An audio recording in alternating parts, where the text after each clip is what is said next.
Recording in progress.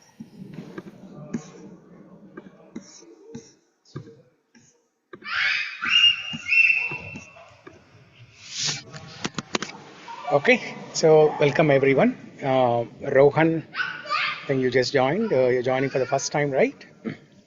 Yes, Srini. Okay. Thank you. Rohan, Vijay also is joining for the first time. No, I'm just joining remotely today.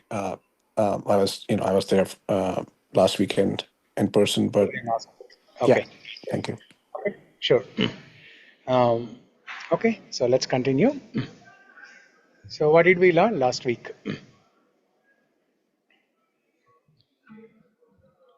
We were discussing about Bhagavad Gita and Vishnu Sahasranam also. Five things we were discussing. Yaksh Prashna. Yeah, the 5 great conversations from the Vedas, and they're all from Mahabharata, Vishnu Sahasranama, Bhagavad Gita, Vidura Niti, Yaksha Prashna, Sanat Sujatiya. These are the great 5 philosophical conversations from Mahabharata. They, especially Vidura Niti, a lot of politicians, they used to follow. Even after Mahabharata happened for hundreds of years, people used to follow, especially politicians used to follow Vidura Niti. And Vishnu Sahasranama is very prominent to cure many diseases, to give many kinds of benefits. Uh, and Bhagavad Gita, it can solve problems in every walk of our life. It can solve all kinds of problems. Bhagavad Gita has solution to everything in life. So like that, all these 5 great conversations are very helpful in our day-to-day life. And last week we stopped at a juncture where we learned that the happiness in the material world is temporary, and it's a flickering happiness. But what we are looking for is permanent happiness, long-lasting happiness. But the reason why we are not getting that long-lasting happiness is we are looking for happiness in a wrong place and in a wrong way. Remember that example of a person who lost his wallet on the sidewalk, and then he started searching for his wallet under the street light, and a passerby comes and asks, what are you looking for? And he says, I lost my wallet, I'm looking for that now. And the passerby asks, did you lose the wallet here? He says, no, I have been walking on the sidewalk and I just lost somewhere, I don't know where exactly. But why are you looking under this street light here? He said, because there is light here. So there's no way that person is going to find his wallet there under the light. So he's looking for the wallet in a wrong place. Similarly, we are all looking for happiness in the wrong place.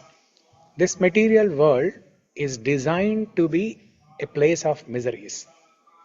Krishna tells in Bhagavad Gita, 8th chapter, Dukkhalayam Ashashvatam.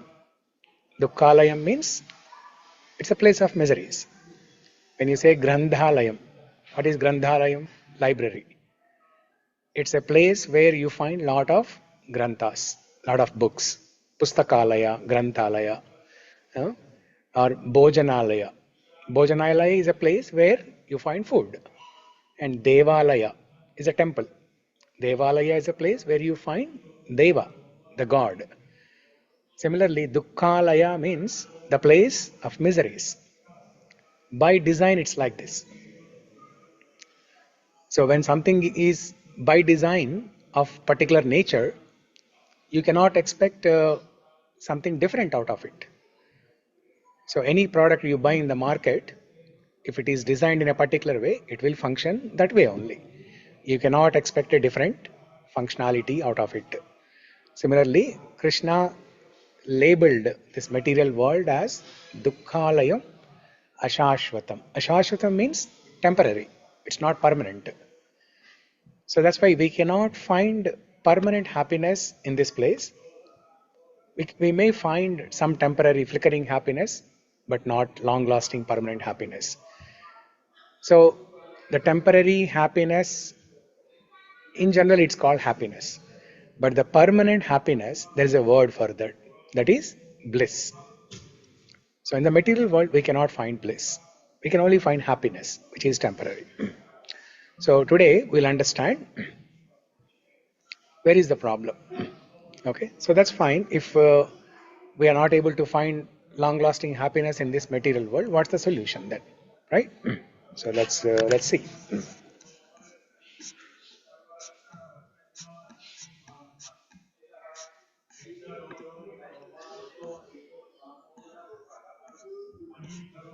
And we also discussed the definition of the problem, right? Definition of a real problem. So there are two types of problems in the world.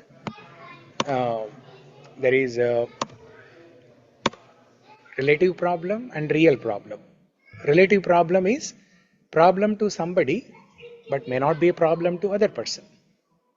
In fact, what is a problem to one person is a solution to another person. The umbrella example, right? So like that, what is a problem to somebody is an opportunity to thrive for somebody else. So relative problems are not the real problems to be worried about, and they are not the problems to be solved. What is to be solved to get the long lasting happiness is the real problem. And what's the definition of real problem? A real problem has three criteria. Common to all, nobody wants them, and nobody can avoid them. Okay? And we discussed birth, death, old age, and disease. Janma, Mrityu, Jara, Vyadi, Dukkha, Doshanu, Darshanam. Krishna tells in 13th chapter of Bhagavad Gita that everyone must go through these four problems in life. Janma, Mrityu, Jara, Vyadi, Dukkha, Dosha, Anudarshanam. On top of these four problems, these are the real problems. So if we focus on solving these real problems, then we will not only get long-lasting happiness, but also the real relative problems also will be solved. Okay? But if we focus on relative problems, then we may find only flickering happiness, but we may not be able to solve the real problems and get long-lasting happiness. Okay?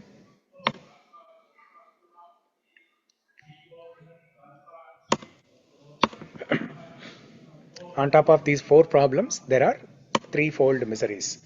Adhyatmika, Adi Bhautika, Adi Daivika.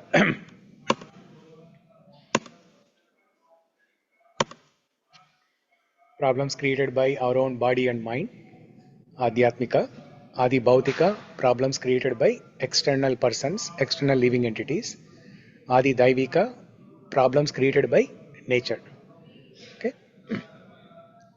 Examples are floods, tsunami, earthquake, etc. So I guess we discussed until this in the last session.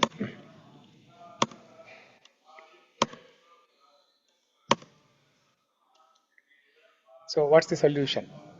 Now, in order to find the solution, we need to do the root cause analysis, right? So whenever we try to find a solution for any problem, we dig deep and we find the root cause. Then if you define the problem statement and then do the root cause analysis properly, thoroughly, and we can find the right solution. So in the material world, there are two categories of living entities. There are many, but let's consider two categories of living entities: human beings and animals. I mean, there are trees, there are insects, there are so many other small species of life. But let's take a let's consider these two categories: human beings and animals. In our attempt to do the root cause analysis of the problem. So what's the problem? What's the problem statement here? The problem statement is, why am I not being happy? I'm trying to be happy. I'm doing so many things in pursuit of happiness. In fact, everything that I do The motivator is happiness, to become happy. But the question is, why am I not being happy? That's the paradox of life, right? What's the paradox? What's the, do you mind closing that door?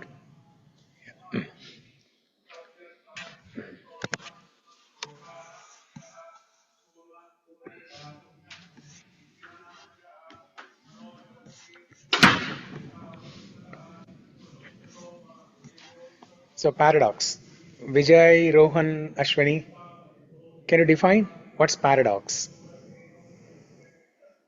So that is kind of irony that even we all are searching happiness always, but we're trying to engage in different things, but it's probably not giving us the happiness. So that's the paradox. It's like ironic. It's like opposite, even though the action is Opposite. not resulting into the desired output. Yeah. Okay, yeah, good.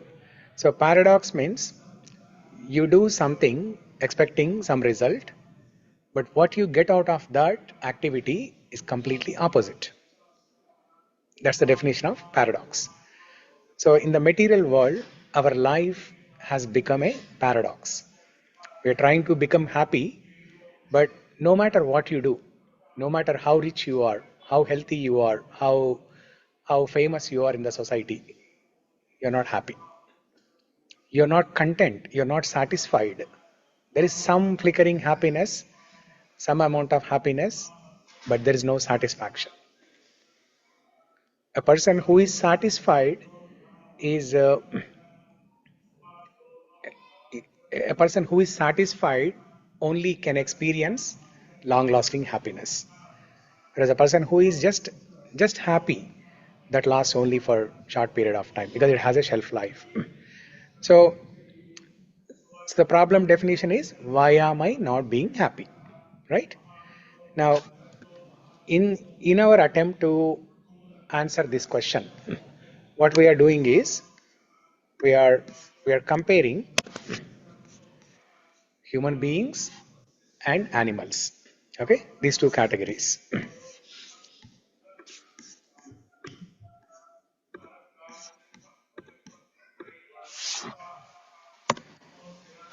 Whenever we compare two entities, what will you come up with? Let's say there is an apple and orange.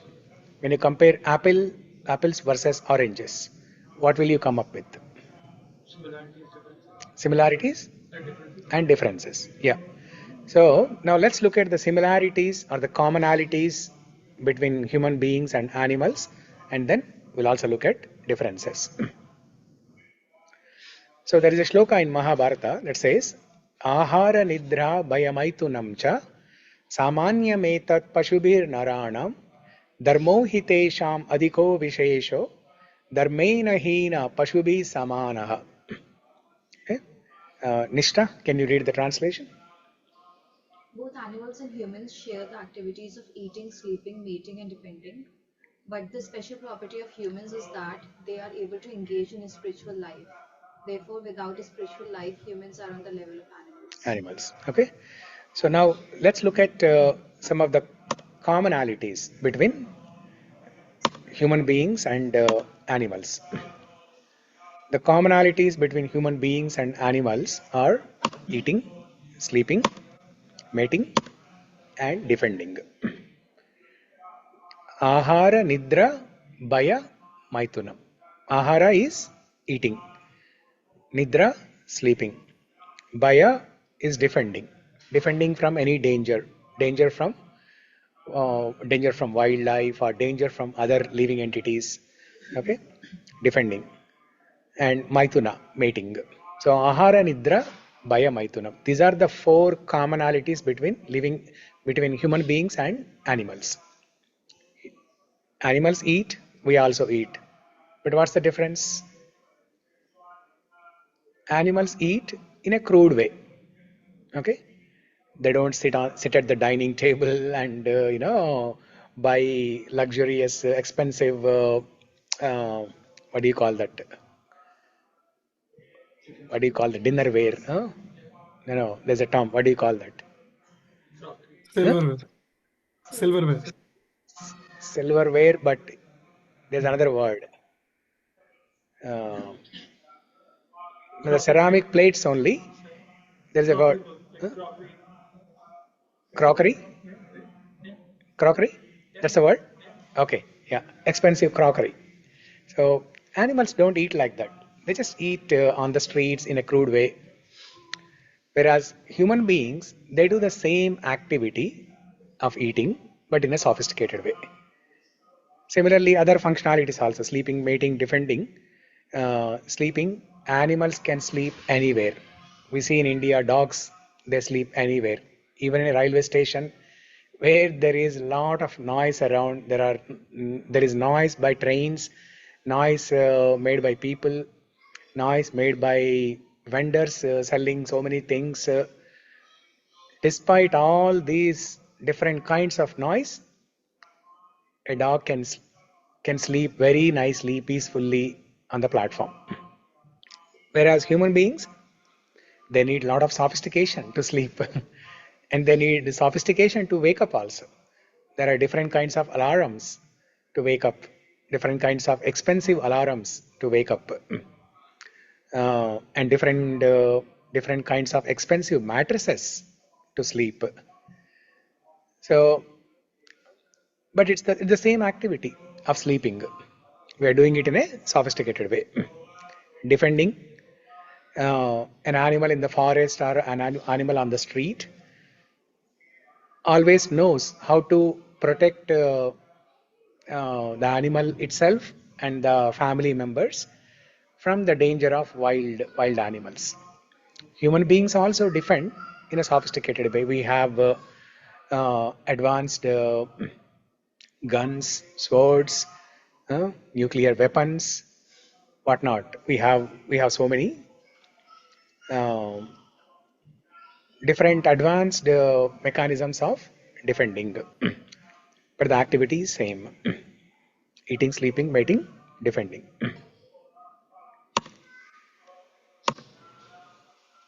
But if we also do the same thing, then there's no difference between human beings and animals. Ahara nidra bhayamaitunam cha samanyametat pashubhir dharmohite dharmonahina pashubhi naranam. What was that shloka?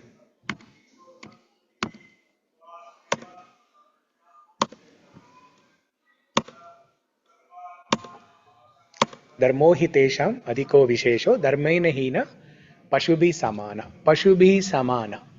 If we are also doing exactly those four things, then there's no difference between us and animals. Pashubhi samana. Dvipada pashu. We will be called as two-legged animals.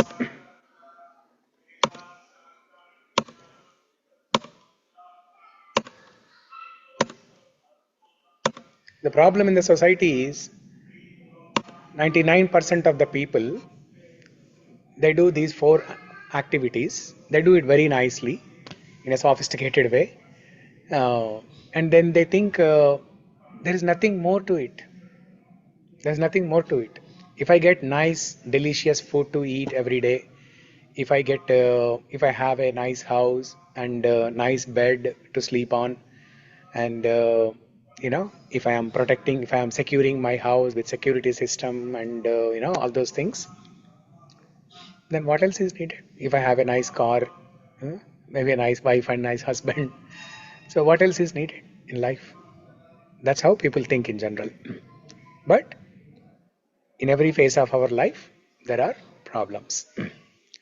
So we are attempting to find the root cause of it and find the happiness, true happiness. So Mahabharata says, if a person is doing only those four things, he is called Dvipada Pashu, two-legged animal. So there is a small story of Alexander the Great. Everybody knows about Alexander the Great. After all, he is the great person. So one day, um, Alexander is very popularly known for uh, known for fighting with neighboring kingdoms and occupying those kingdoms with only one and only one intention, to become the king of the entire world, to rule the entire world. So one day, after a long battle during the day, he wanted to rest in a place. Then he orders his his crew to put nice tents and then make arrangements for resting for that night. And they all made nice arrangements, and then Alexander was resting in the tent. And then during the middle of the night, the soldiers, they bring a thief, and they complain to Alexander saying that this thief was trying to steal something from one of the tents. And then Alexander tells this thief, "How dare you are, you are here to steal money from my camp. Do you know who I am?" And the thief knows about Alexander. Thief tells him that, "Yes, yes, sir, I know about you. You're you're Alexander the Great. Not only that, there's no difference between you and me. There's not much difference between you and me." Then Alexander gets very angry. How dare you say that? There's no difference between you and me. And the thief says, you are a big thief, I am a small thief. That's the only difference. There's not much difference between you and me. I'm going door to door to steal some money for my day-to-day, living. Whereas you are doing the same activity of stealing in a big way. So there's no difference. We both are same. So how can you punish me?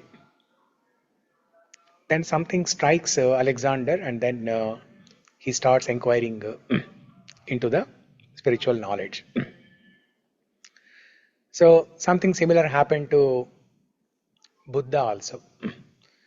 Buddha, when he was born in a royal family of a king.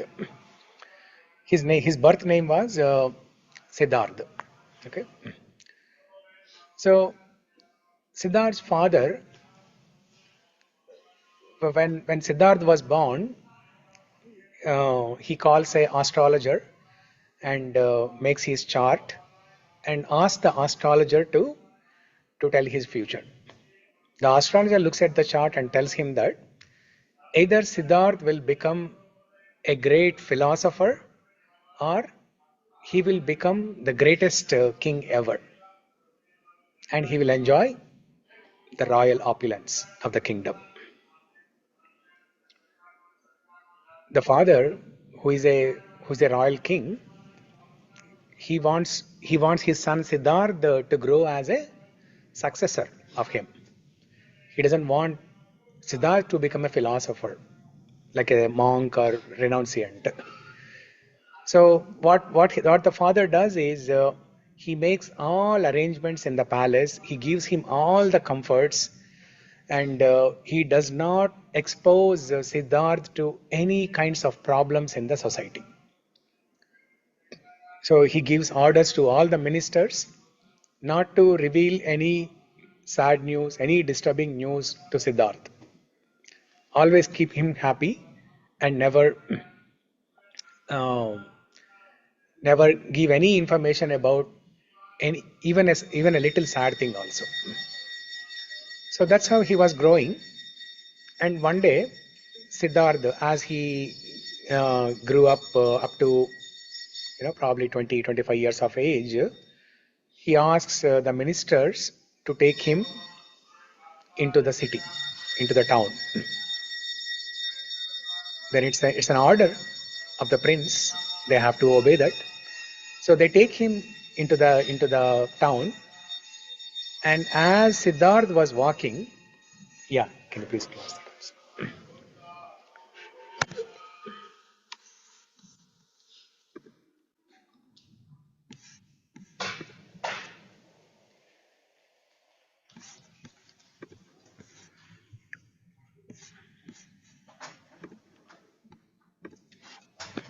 So as Siddharth was walking into the streets, so he sees a person who uh, who was coughing. Okay, and this is the first time ever Siddharth saw somebody coughing. Then he asked the ministers, "What is this person doing?" And then one of the ministers say, "He's coughing." So what is it? Minister says it's a disease. Does it occur to everyone? Minister say, yes, it can happen to anyone.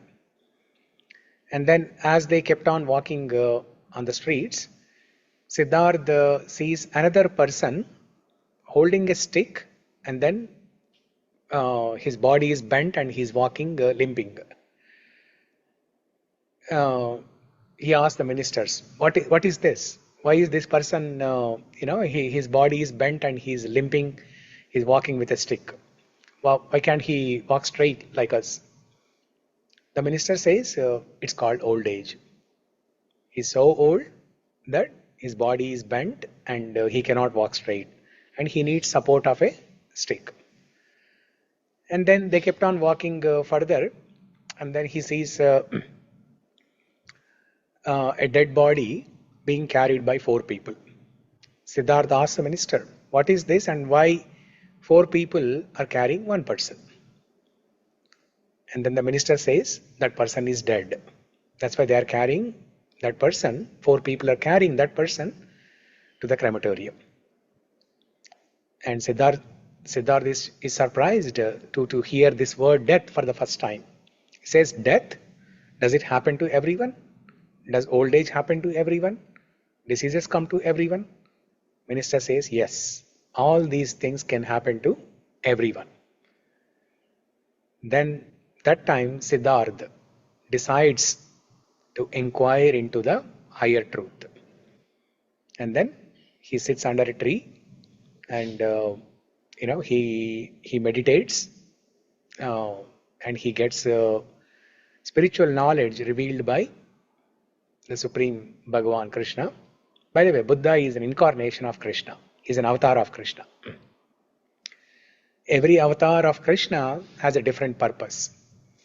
The purpose of Buddha Avatara is to prevent animal killing.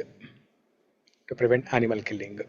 Animal killing was predominant those days, that everybody was killing animals and eating meat.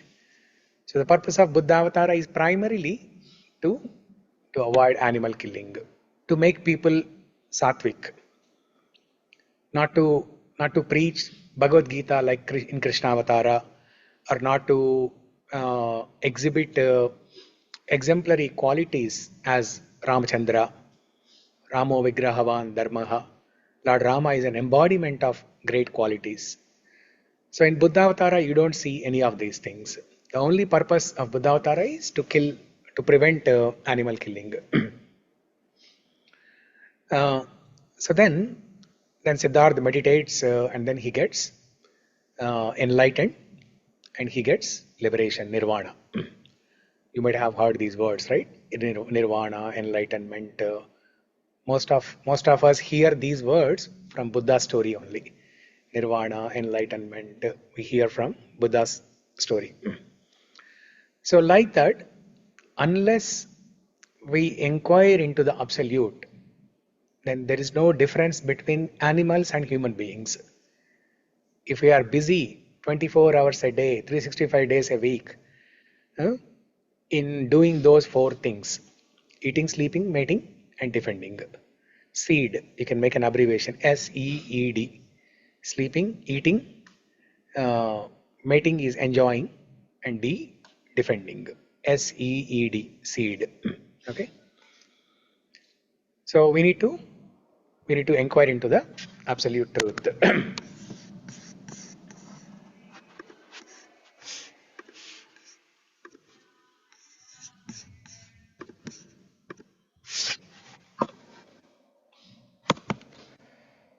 So some comparisons between animal and human being.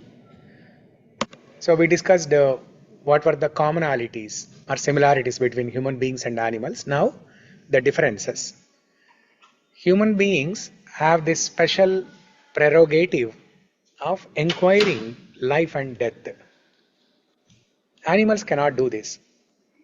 Animals cannot question about life. They cannot ask questions like, oh, where did I come from? What is my purpose in life? They cannot ask these questions. Whereas human beings have this special prerogative of asking questions like, what is life and death? What is my purpose in life? Where did this universe, came from? What's the origin of this universe? What's the origin of life in the universe? So questions like that.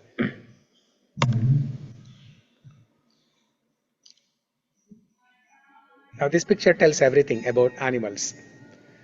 So if you have ever seen a butcher shop, in the butcher shop, the butcher is always killing animals, cutting the animals into pieces, and right next to the shop he'll have some other animals which are in line to be killed next. And little grass is fed to that animal, and that animal does not even know what's going to happen next to her. Even after looking at all the activities that are happening there, this animal is completely engrossed in only one thing, that is eating. This animal is busy in eating. Does not have higher intelligence more than eating. It does not have higher intelligence to question. Like, will I be killed next? Or will I be, where will I go? It cannot ask questions like that. So, and the animal eating grass thinks life is good. There are 8.4 million species of life. Human beings, trees, different types of animals, small animals, big animals, insects, reptiles, aquatics. Like that, there are 8.4 million species of life. Different species. And these are not just the species on Earth planet. These are different types of species on all planets. On moon planets, sun, Mars, everywhere. There is life on all planets. The scientists may not be able to discover life on other planets. When scientists say they have landed on moon, they can only reach the surface of the moon, but they cannot enter into the core of the moon planet. The presiding person of that planet is called Chandradev, and presiding person for Surya planet, sun planet, is Surya Dev. So the Surya Dev or Chandradev and so many people living in those planets, they are in the core of the planet. Scientists can never reach to the core of the planet. They can only go to the surface. Why? You need a different body to reach the core of the planet, and to survive in that core of the planet you need a different body. With this human body, even if you wear the astronaut suit with oxygen cylinders and all kinds of arrangements, you cannot can you close the door? You cannot reach the core of the planet. So these 8.4 million species of life is the number of species across all the planets. Okay, even on sun planet there is life.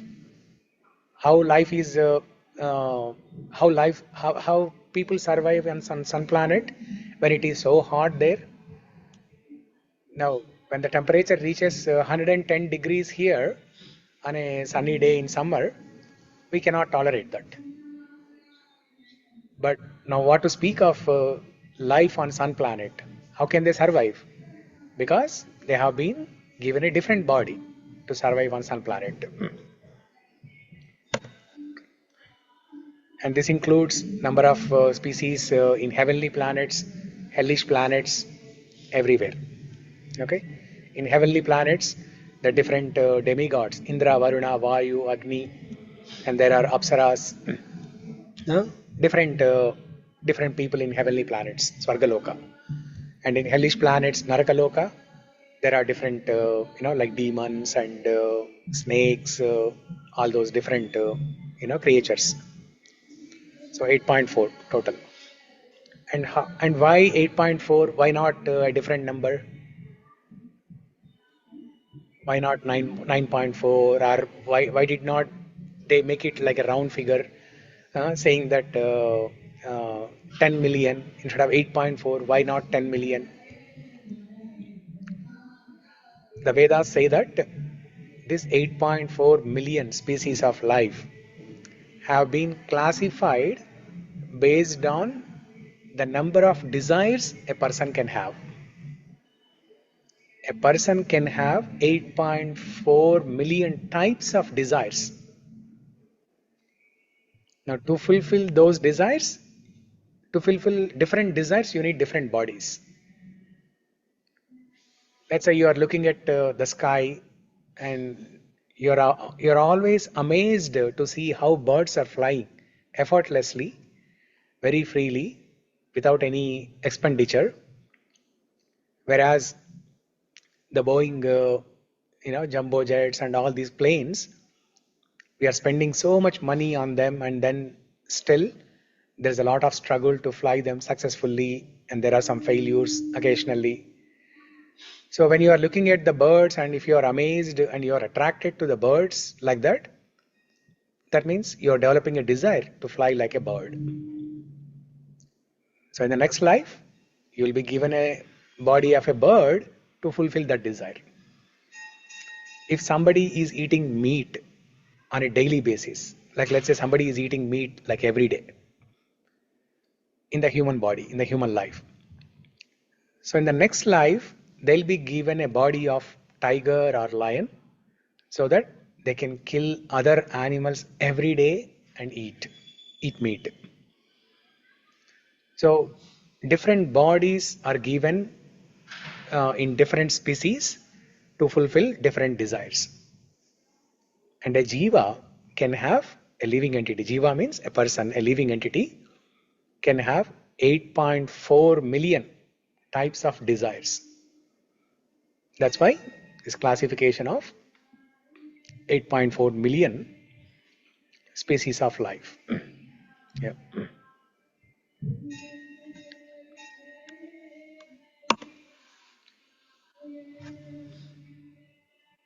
This is a shloka from Srimad Bhagavatam. Vishaya kalu sarvata syat. Sense gratification, eating, sleeping, mating, defending, is available to animals. Durlabham manusham janma. The human birth is most rarely achieved. In the Vedas, it is described how rare it is to get a human birth.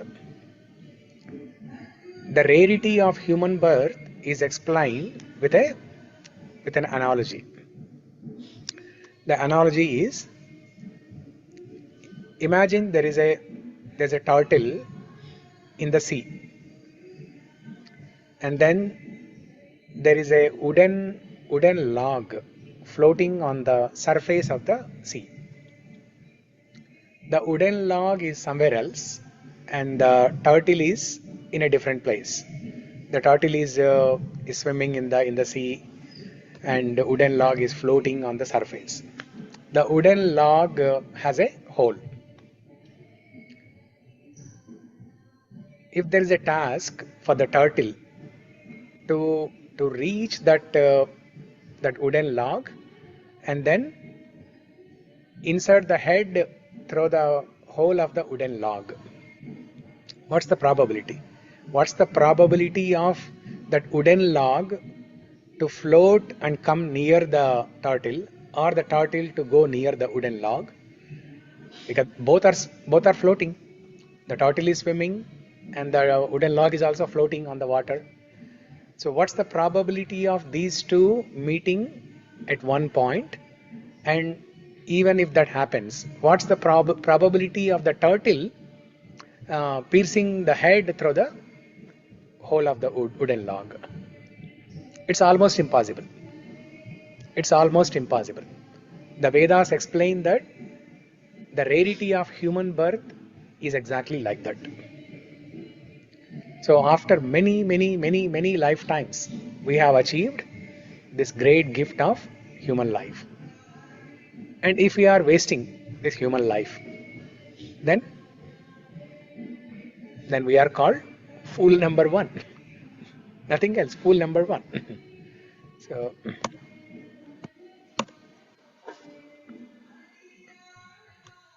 okay, somebody raised a hand. Yeah, Rohan, you had a question? Yes, Srini, on your previous topic, that if somebody is eating meat, they Mm, may be a tiger or animal in next. So in yeah. that rationale, then there will be a similar cycle, right, of species eating only grass, then they become, say, plants. And so is that a cycle? What does the Vedas say in that context? Because some species will only eat meat or be a Hmm. vicious cycle. So do we break that, or what is the uh, guidance there Yeah. in the Vedas? So Thank you. the Vedas say that for animals there's no karma. In the animal life, there's no karma. For example, tiger eating a deer, there's no karma. Animals just go through Okay. this 8.4 million species of life. They start with the smallest species, like amoeba or whatever the smallest species of life is, and then they evolve into higher species of life. So throughout this evolution, I mean, when I use this word evolution, don't compare this with Darwin's theory of evolution.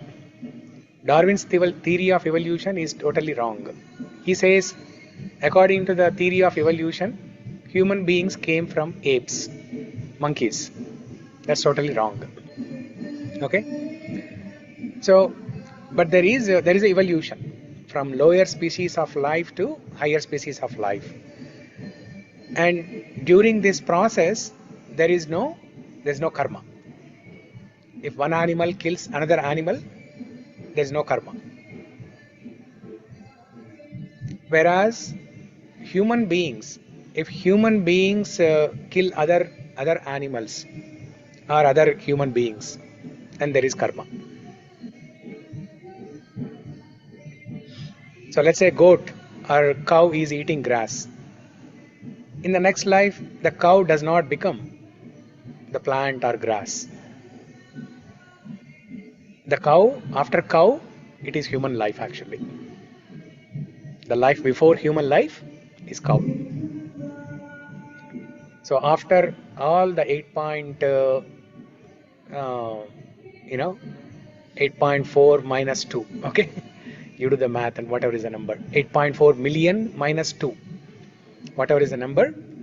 After having gone through all those species, we come to cow's body, and after cow's life, we take human life. Yeah. So does that answer your question, Rohan? Yes, yes. Partially, of course, I have some more things. Like then, from a human karma point of view, if it is karma based, then what Yeah. is the guidance for you? You said also spoke about so many desires, which I loved.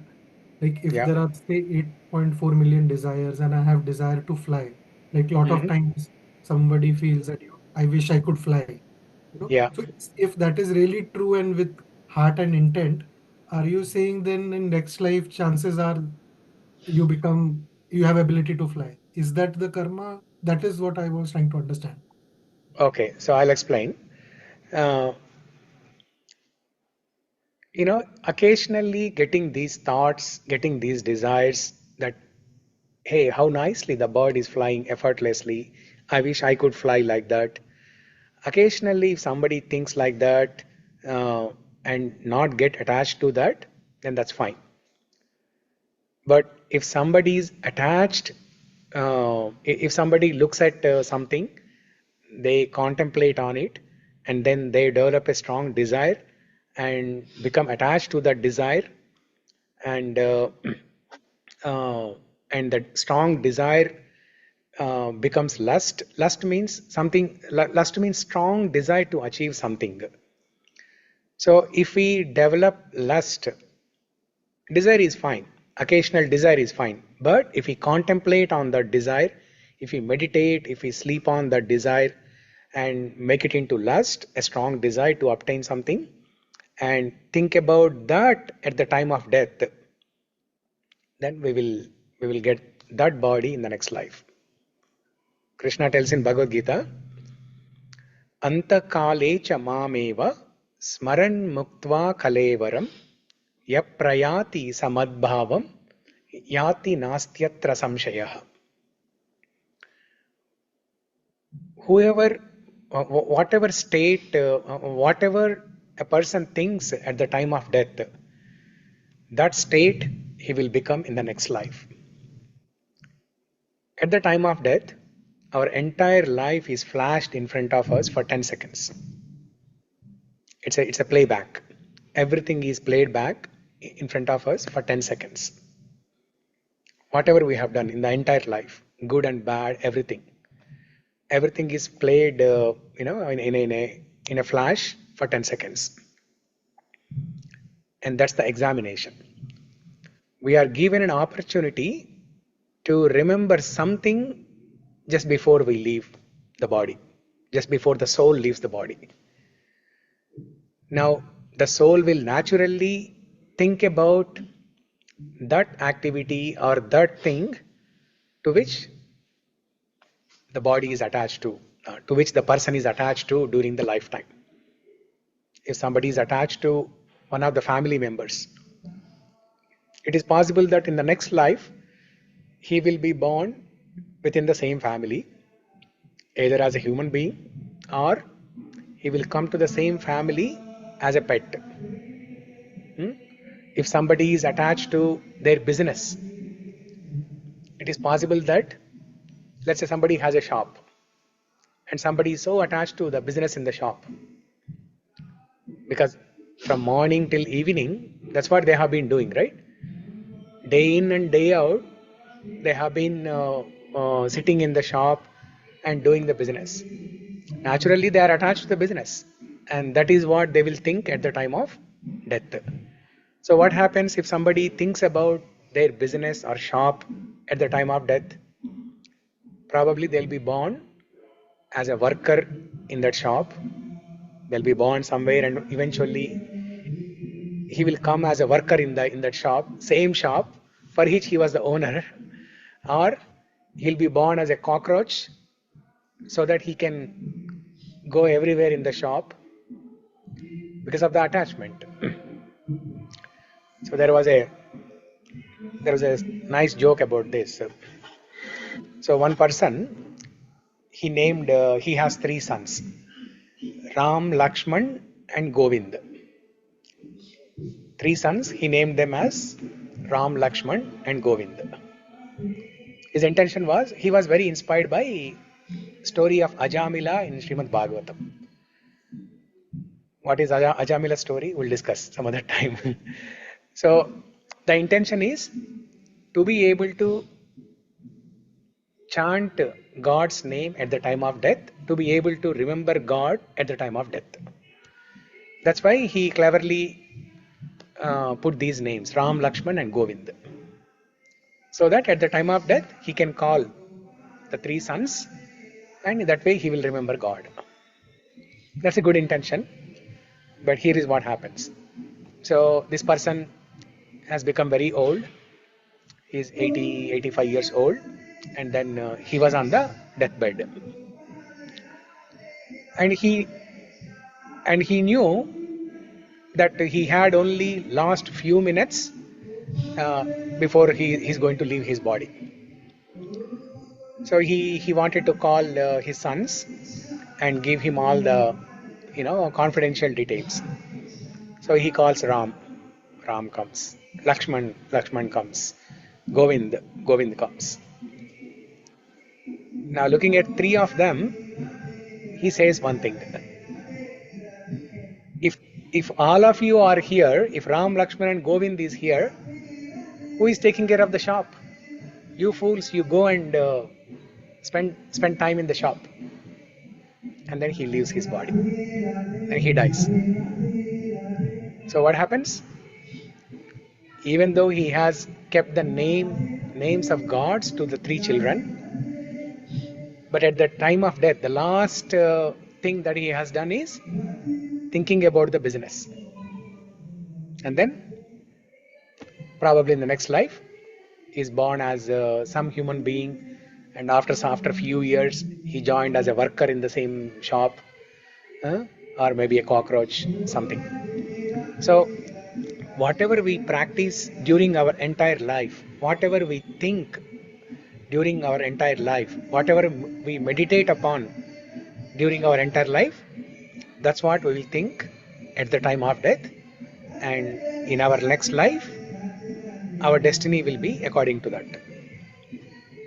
Got it. Got it. No, thank you, Prabhuji. The only other thought, and this may be deeper conversation for later, Yeah, is that the things change so much, right? Like now we get educated, our yeah, guidance changes, our thought changes, so our desires will change. So yeah. is that only at that is the culmination, the final desire is deciding my soul for next life? Is that what is the conclusion, Correct. That's right? correct. So Yeah, okay, okay. Thank you. that's correct. But the final examination, see, for any examination in school, college, if somebody wants to pass the examination successfully with high scores, that person has to put a lot of hard work and study during the entire college time. Right, He cannot expect that during the college time of 4 years, I will just enjoy. I will I will enjoy the parties, and then on the exam day, somehow I'll manage and I will pass with high scores. That's not possible. So correct. whatever we do during our life, that's what we will remember at the time of death. I had a question. Like we said, there are 8.4 million desires that Yeah. we do, and how is it related to like the karma thing? How is it related to karma? Karma. Yeah. We say like whatever we do in this life, that is how we're going to be treated in next life. Yes. So how does it, both the things? I mean, Yeah, they are relate. interrelated. They are interrelated. Our our next life is decided on the activities that we do in this life. So we are shaping our next life in this life only. So in the next life, whatever one becomes, it is based on our desire and what we deserve. So that deserve or qualification is nothing but karma. Let's say in this life, I'm hearing news about Elon Musk every day. I'm reading about Elon Musk every day. How Tesla is becoming so successful and all of his projects are very successful. In the next life, I want to become so rich like Elon Musk. Simply having a desire is not sufficient. You need to have the qualification. You need to deserve. So that deserve or that qualification is nothing but karma. So what you desire plus your karma.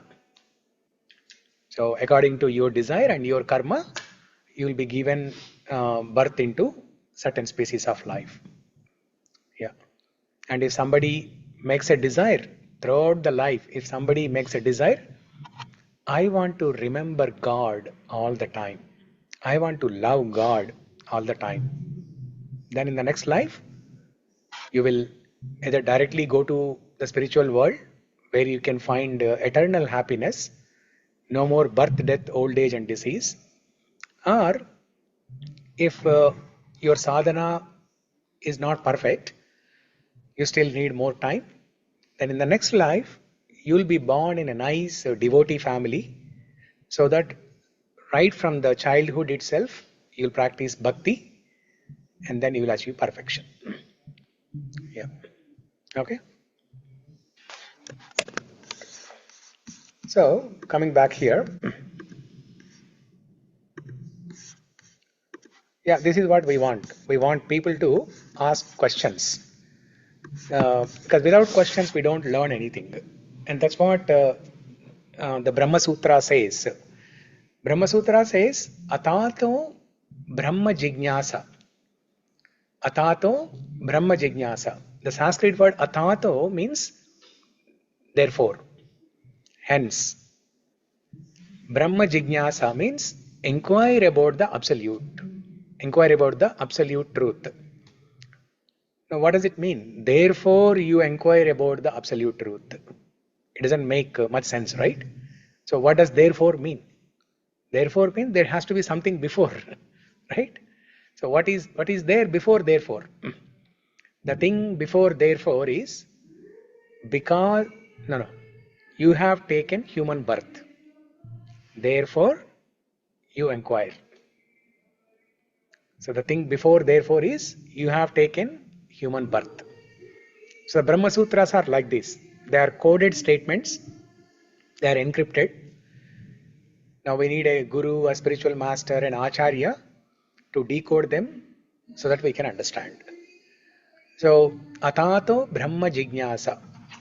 Thus you inquire, therefore you inquire means you have taken human birth, hence you inquire into the absolute truth. Inquiry into the absolute truth means asking questions. Questions like, why am I suffering? Where am I going? Huh? What is my purpose in life? Huh? So questions like this. Because without question, we wouldn't have received Ramayana. We wouldn't have received Bhagavad Gita. We wouldn't have received Mahabharata, Bhagavatam. Nothing would have been possible without questions. So the other day we discussed during Yaksha Prashna example, right? So question is more powerful than answer. So questions like, why am I suffering? Why am I being forced? We are forced to do many things in life.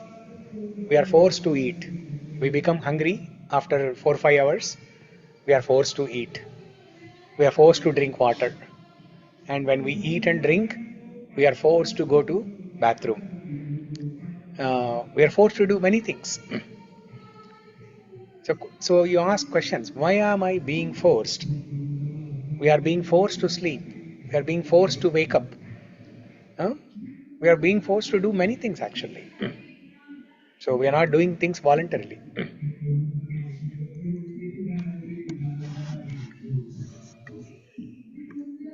Now the Vedas talk about something called as miser, a concept called miser.